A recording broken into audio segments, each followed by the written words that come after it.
It was the desire of the council. But you have that right, provided you do it within the timeline set forth by the election code. You have the right to put any non-binding referendum question on the ballot. There is a statutory limit that each unit of government has of 3 coming out of that area. So whether it's by you or by the electorate, the total number that can be placed on the ballot is limited to 3. Go ahead.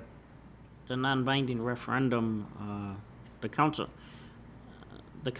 doesn't have to listen to it, correct? Go ahead, Mr. Bond. That is correct. It's non-binding. It's not, doesn't mandate any action on the part of the city. It's, for lack of more definitive response, it's a survey. And you don't like to think of it as that, but it's technically, it gets the opinion of the electorate. Okay, thank you. Anything further? Alderman Woods. Let me just, one thing, kind of put the timing of this together. From some of the things that I heard out there, it takes you guys 3 months to get online. I mean, I don't think that any of these are up and running in Illinois. Sure, if ahead. somebody could, yeah. State your name, please, and address. My name is Joel McSwain. I am a terminal operator, a licensed terminal operator in the state of Illinois, and most of the locations in this room are my locations that I would be putting video poker machines in, video gaming terminals. There are 6 or 7 locations right now installed that will be part of a test that will begin sometime in the next couple of weeks. All that we're waiting on is the payout devices to get approved by the IGB. The machines have already been placed up. They've run for 1.5 minutes, but they were online and they work. And this is ready to go. For those locations that are licensed, we can start placing machines now. If a location has a license, I can install the machines right now. The question My is, investment is huge at that point. So it's going to go live sometime in the next 30 days, and these businesses in the towns around here, and any bar in this town that gets a license will be legal to be up and running when the state goes live. Follow up? so, again, one of the business owners here, they apply Yes. for a license. Yes. Today, the machine is in there, they're approved, okayed, and the machine's operating in their It's not establishment. operating until the state turns it on, but it could be installed today if they had their license. The process of getting a license Correct. is 3 to 4 weeks, somewhere in there. It depends on the gaming board. It's at their discretion on how fast they push it through and how fast everybody gets their applications in and how big the stack gets. But they've been hiring more and more investigators, and they seem to be getting it done fairly rapidly right now. So it would be, Follow up? it would probably be 7 weeks application to machine. Could be, Fair- to installation, yes. Okay, so, And we have some bars that have applied in this town already, because when you voted the law in and it changed on the website, we got on it and we got our bars' applications in. So the clock is already ticking. and then there is no cost if they apply No. until they. The only time that they have any cost is when they get their license from the Illinois Gaming Board. It costs them $100 once a year to get their gaming license, which they have to keep as well as we do. Thank you. I guess part of me is saying, given that time frame, you know, what's the true harm? It sounds like in real time, 4 weeks, 3 weeks of listening to see what the residents have to say. Listening to everybody up here, I don't think a lot of the people are going to change their mind unless the residents came back 95 to 100% against the gambling. But being that it's their town, I think they should at least have a say in it. Thank you. Again? Hold on. If anybody wants to speak, you have to go to the microphone, please. Mr. Malone, go ahead. First of all, I'm Mike Malone. I own the bowling alley in town. I also live in town for forever. I got to thank you guys just for, first of all, reconsidering this. I asked you to do that, and you did. And judging by the votes 2 weeks ago, where it was pretty much a tie, or close to it, it ended up passing by one vote, and we saw that by the abstention and the second vote that the mayor maybe isn't totally for it. So obviously you're torn between you, and I think if you were all there, if any of you could count, you could probably tell that it might not have passed as easily as it did that particular night. So I was kind of worried from day one with it passing whether it was going to stay passed or not, and I just think that you made a decision, like Mr. Lazara said. You're up there. You're paid to do that. That's why they elected you, to make decisions. They're not going to always like. I think if you talk to people, probably nobody likes that you raise the water bills, but you had to do it, so you voted it in. You know, this decision you did for the businesses. It was narrow. You did pass it, and I hope you leave it passed, because I don't think it's going to be an issue. As Christine said, I think it's going to be pretty much similar to what the instant lottery machines are right now. And what happens in a bar now with those is they play them like a slot machine. So as far as losing your whole paycheck, I think it's more difficult to do here than if you drove the 7 minutes that it takes to get to Des Plaines, where it's not $2 a bet, it's whatever you want to bet. So that argument, while it may be true to a lot of people that cannot control themselves, it's already available to them.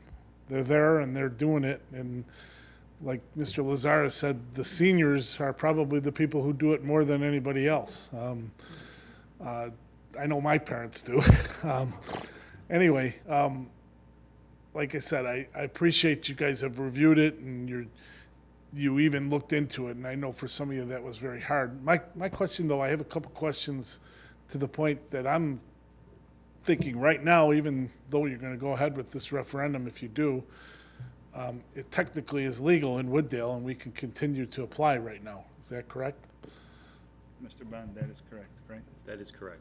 Okay, so technically, we could go ahead, we can apply, we can go ahead and get machines, no matter what your referendum says, and then it's maybe even a tougher decision when push comes to shove, if that referendum is 50-50, or if it's even not in our favor, which I'm pretty much thinking that if we go to the senior club alone, we'll probably have 50% of the voters that'll probably say yes, because they don't want to have to drive to Des Plaines at night. They can go to Wooddale Bowl, or they can go to the VFW and go ahead and gamble there. And, you know, unless it's not a high enough limit for them, they're probably going to vote it yes. So I guess I wonder why you need the referendum. If you talk to people in town, you're probably going to find out that there's going to be some against it. And I'm not totally sure I'm always for gambling, but I know when I look at my business and I look at ways for it to survive, this last 3 years has been very rough. And I look at the numbers they tell me that I'm possibly going to make off of video gaming, and they happen to equal exactly what I'm losing per year at Wooddale Bowl. So to me, it's pretty clear that this would help me. So do I love it? No, I don't love it, but I know I can run it right, and I know most of the people that own bars in this town could run it right. And if they can't, pull their license. They don't belong there anyway. And that's all I got to say. Thank you. Thank you. All right. A couple more final comments, and then we'll call a question. Alderman Shockey, go ahead. Who doesn't? Gentleman that spoke before, Mike, do you live in town? Pardon me? Do you live in Wooddale? No, I do not. You do not? You have to go to the microphone if you're going to answer the question. I'm sorry.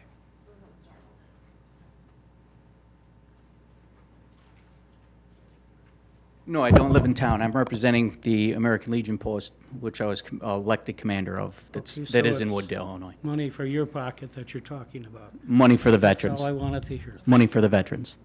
Thank you. Thank you. Did the lady in the corner wish to be recognized?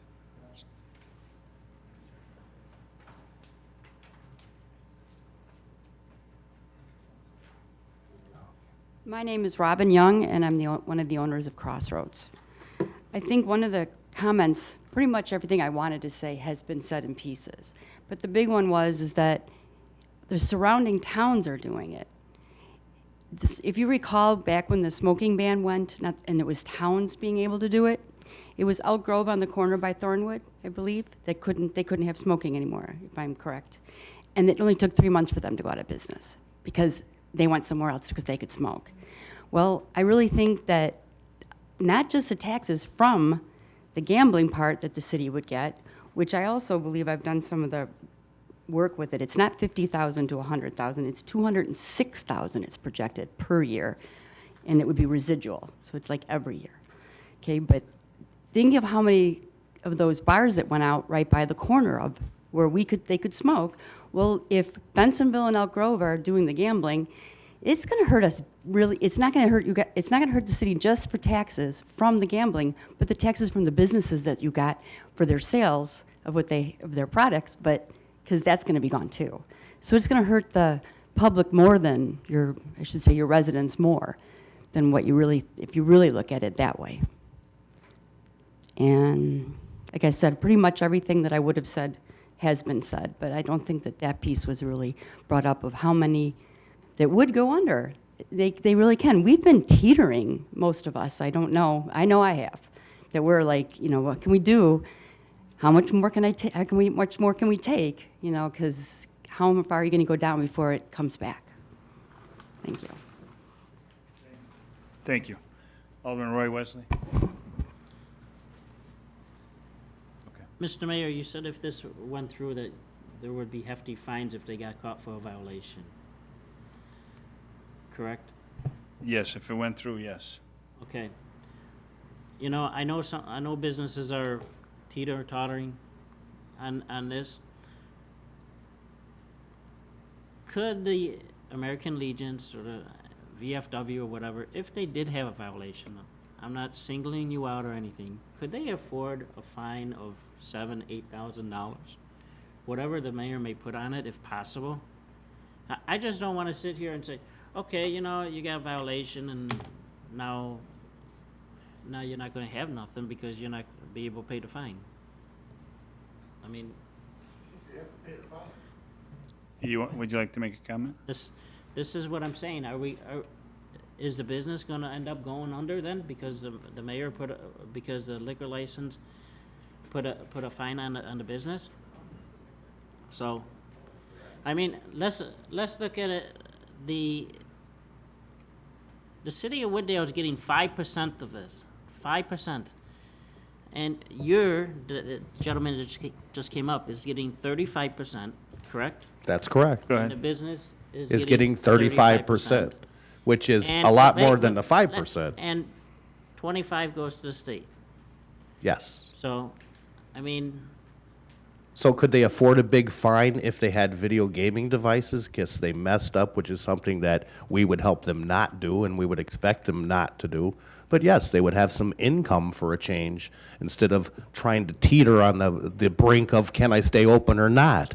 They'd have some money where they could actually reinvest in their business and do some changes and improve their business and finally have some kind of a green light at the end of this tunnel that has looked nothing but gloom and doom for the last 5 years.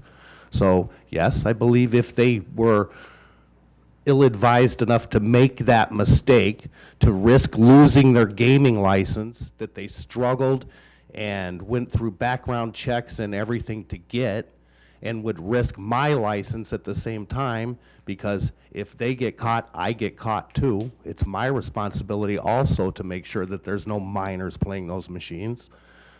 I'm not going to be happy with them, and if they have to pay that fine, that's what they have to do. But they'd have some kind of a light at the end of this tunnel that is very gloomy and doomy now. Listen to them. They're up here talking about it. All right, let's call the question. Let's get a roll. Want to read the motion back? It's The motion is basically the resolution. resolution. To put the advisory. Ready? Go ahead. Alderman Winger? No. Alderman R. Wesley?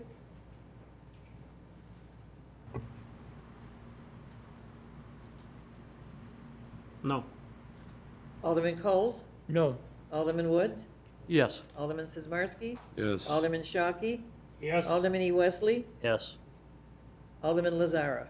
No. Aye. Mayor Police? Yes. For the referendum.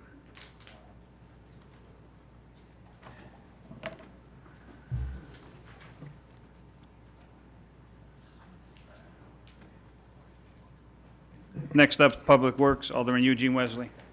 I'll report, Mayor. Finance Administration, Alderman Shockey. Mr. Mayor, no report. Other business, nothing under other business. Approval list of bills, August 2nd, Alderman Shockey. Thank you, Mr. Mayor. Let me get my machine to that section quickly. Yeah, I got it right here. You want it? I've got it here. List of bills for 8/2/12. General Fund, $226,885.19. Tourism Fund, $4,972.92. Narcotics Fund, $185.75. Capital Projects Fund, $115.98. Equipment Replacement Fund, $55,806.35. Computer Parking Lot Fund, $3,181.20. Water and Sewer Capital Projects, $79,928.25. And Water and Sewer Fund, $172,526,026.64 for a grand total of $543,602.28. That's my motion. Do I have a second? Second. Questions? Question. Alderman Shockey. If I may, Mr. Wilson, on page 3, Bond and Dickerson Associates, the legal fees for legislative, I don't understand those for the 13,000 some odd dollars.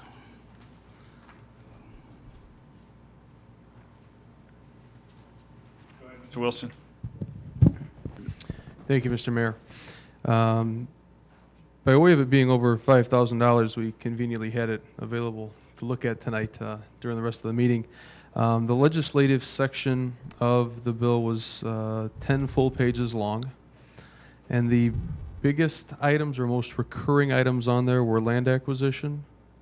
Land acquisition? Land acquisition between commercial Edgebrook and Middle. Meetings and various attendance of things, and the Addison Road water main easement, the Addison Road water main project. Those were the three things that reoccurred the most on those 10 pages. Mr. Bond.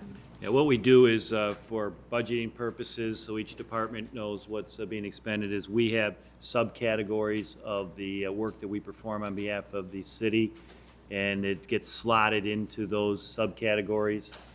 So if it's a police matter, for example, if we're prosecuting someone for a liquor or tobacco, that gets slotted into one category. If we're performing other services, it gets slotted into a different category, the development and so forth. So that's how we break it down, and that's the legislative takes care of the items that Mr. Wilson said. It's not really a catch-all, but it's a fairly general category of those different services that we perform. One more question, please. Go ahead. On Marquardt and Belmonte, city prosecutions and DUI prosecutions, does it normally run that high? I mean, for that amount, $6,500, we can hire somebody full-time, I would think. But if this is just a monthly Mr. Wilson. charge. I will do two things. One, I might defer to the chief because I know he's more aware of that. And if you'll allow me, I do actually have that invoice over there as well. I can take a look. If you Okay. grant us a Chief, moment. did you want to make a comment? Sure. The DUI prosecutions, we do about 180 to 200 DUI arrests a year. Those are quite substantial, including preparation for court, meeting with the officers, appearing in court, and usually it's multiple court appearances that they attend with that. And then the city prosecutions on the other side, That's for in-house traffic court, which includes all the citations that we write that go to Addison Field Court. But that's a pretty typical number that's been that way for the last several years. Okay, so, if I may, Go ahead. the DUI is above and beyond the normal salaries? Or is that paying for the police officer's salary when they go to court or something? No, that's in the overtime budget. That has nothing to do with the city attorney that prosecutes it. Okay. Okay, thank you. That's the only questions I have. Thank you. Thank you. Anybody else? Roll call. Alderman Winger? Yes. Alderman R. Wesley? Yes. Alderman Coles? Yes. Alderman Woods? Yes. Alderman Sizmarsky? Yes. Alderman Shockey? Yes, Alderman E. Wesley? Yes. Alderman Lazara? that's the end of my That report. Mr. Mayor. passes. Thank you. We have no other business. And we do need executive session. I need to review official minutes and land acquisition. I need a motion to adjourn to executive session. Second? Second. All in favor? Opposed? Motion carries.